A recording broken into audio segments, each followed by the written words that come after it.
Totally agree and see the same thing. Many of our business owner clients also have adopted EOS as an operating system by which to structure and develop their organization. And I continue to hear us saying, right people in the right seats. And it makes it a little more challenging when those right people are also your family members. Do you have any suggestions for that CEO who might be playing boss and maybe parent or family member? So I think the tip is a little bit of authenticity and truth telling.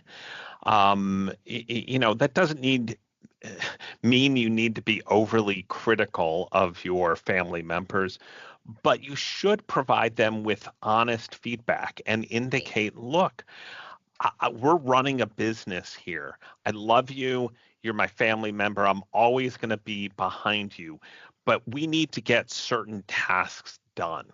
And look, each family operates in its own separate environment. So what works for one family may not work for another. But I do think that having open, honest communication should be the foundation of a successful relationship where you can have your disagreements, but still be family and still work toward the same goal at the end. I love what you said about the importance of open and honest communication. And I think what I would add to that is the importance of having clarity on where you're going and the direction and having a plan. And maybe that plan includes succession planning. Maybe that plan just simply means, optimizing how you're running a business. But if we've got this clear direction of where we're going, I think that helps reinforce that honest and open communication that you talked about.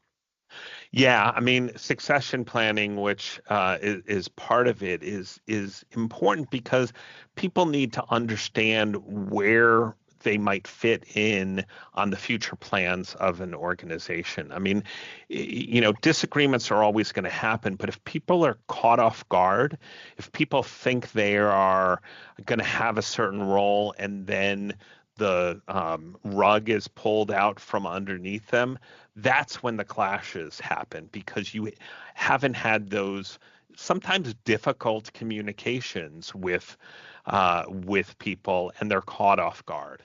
And so it really starts from the beginning when you are involved, where you set the expectations, you have those consistent feedback, and then when you talk about planning, you tell people what may happen if certain benchmarks are reached. And I love what you said, and it resonates so much with the conversations that we are having. We call what you are describing, in a sense, we call it preparing the heir, if you will, in succession planning, that you can't just have these conversations and plans in a vacuum of, say, generation one or founder of the company. It really requires that clear expectations, the conversations to really make their way through multiple generations and throughout the organizational structure. So prepare the heir.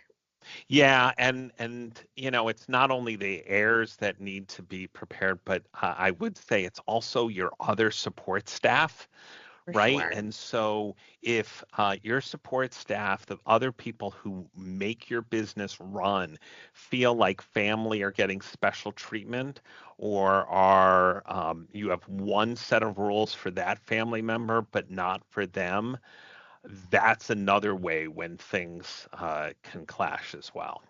Excellent point. Totally agree. And have seen that when it's a cohesive effort throughout the organization, those succession plans are more successful.